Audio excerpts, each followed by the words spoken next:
Anyway, let's have a little epilogue to that tale of sadness. There's a little epilogue to that tale of sadness. I wish her well. I wish anybody well. And just because someone is totally your opposite or whatever, there's no wrong or right, and people go through phases. That's another lesson in sexuality and other things. People go through phases. They go through phases of like whatever.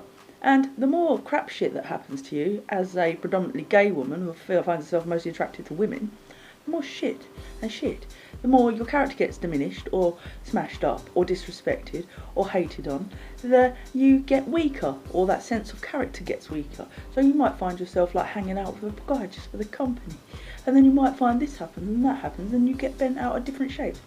And then you might find that you can spend a lot of time in certain persons' company. And then you start to think, well, yeah, I suppose it's about that predominantly. And then you go, well, when I'm hormonal, I've jumped on one or jumped here. And it's been like, oh, okay.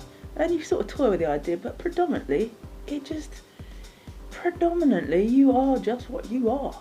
And you still aspire to have that long-lasting, loving relationship where someone isn't going to betray you, that doesn't ever want to see you hurt, that can actually just wear their heart on their sleeve, which you think is rarer than rare these days, because people want a cake and eat it. I don't. I find wonder in the one, and I can remain true to the one or somebody that I think is the one. But then I've started to see that people are actually like, I didn't realise how quality and class I was until all this shit happens to you.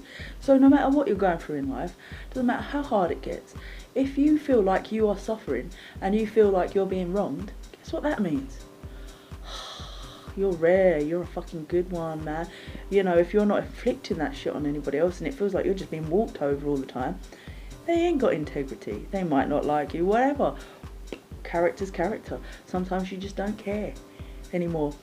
It's like, where's your ruins box? When I'm ticking that little box for the police, I put bisexual on it, shall I? I don't give a fuck at this point in time. At one point I felt like, well, they've turned me into a total clinical sociopath. I just do not want to do anything regards that system. I wouldn't care if I had all the illnesses with me. I'd probably not turn to the NHS out of principle, out of this or out of that, out of the fact that I have seen through the matrix, and many people are now woke, and it's just the way of the world now. People woke, and they can see and sense and know and feel because other woke people. It's almost like a telepathy. And people wearing their masks on the New Japan that is the UK, the New Japan that is the world, the New Japan that has got a superior like story and heritage that the politicians are embracing, and COVID was never a thing to worry about anyway. Not to worry about. Never to worry about.